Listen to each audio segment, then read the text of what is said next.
Okay, Nitro RC World here.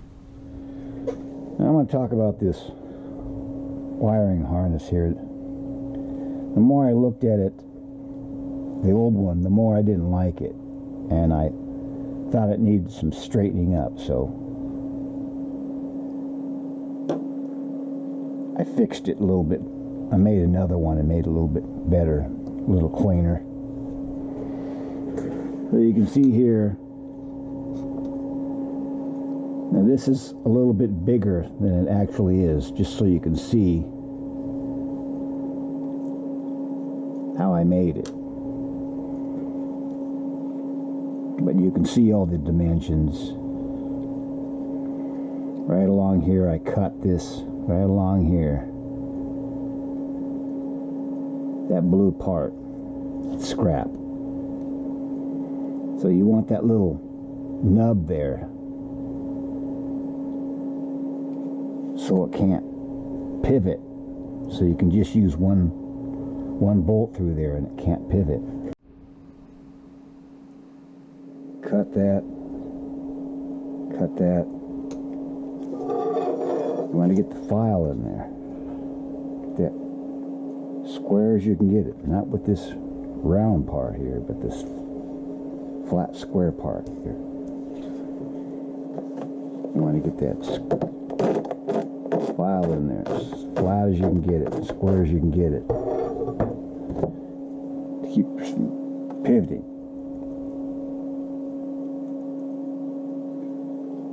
So it's not going to be easy to get this material to come off of there. But you're going to have to get in there with this flat part here.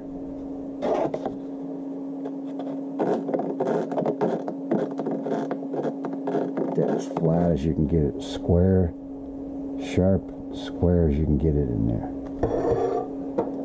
so it doesn't pivot. You can see how I've got that down in there.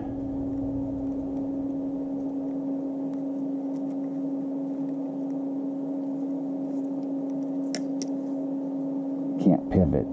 They can move a little bit, but it's not going to pivot very much. So you can see that I've got these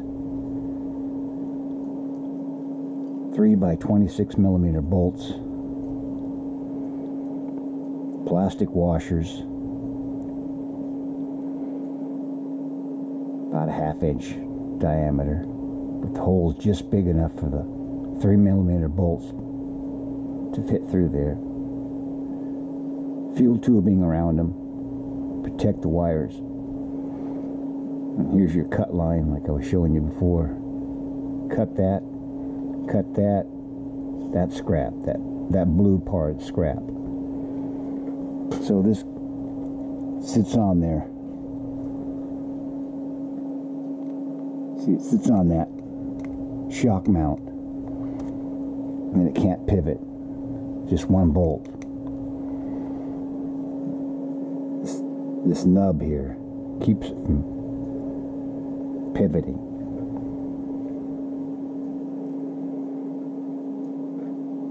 And this is out of an old RPM A-arm, this piece that I made, this wiring harness. You can see the groove I cut in there, groove of the steering servo wire. There's a 332 hole in there.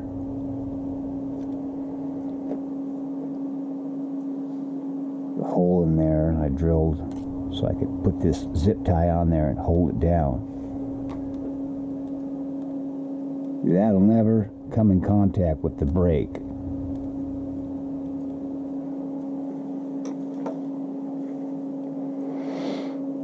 You want to cut some 1/8 inch wide strips. They don't have to be this long, but you want them 4 or 5 inches long, so you can tie it around there, put a couple of ties, and you can cut them off.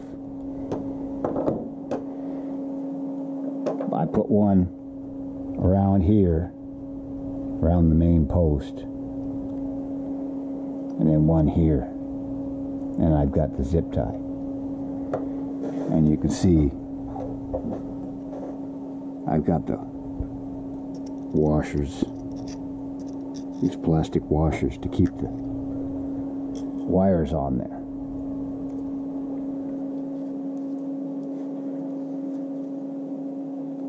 It's got my plug in there.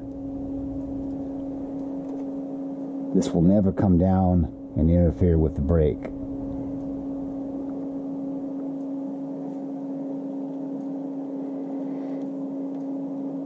Got the wires coming up through here, up around here.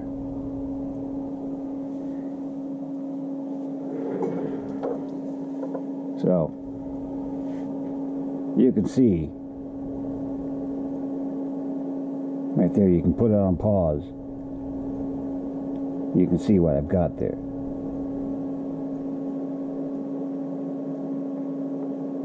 So that's how I made this wiring harness.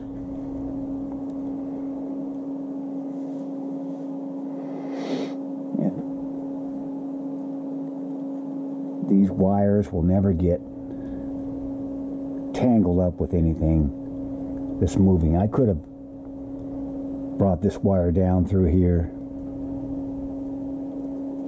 but I don't want it anywhere near any of these moving parts, so I just went up and over and wrapped it around. You can see how I did it. I just think it's a better way to route the wires. So that's how I did it. Find your own way. Above all, enjoy the drive.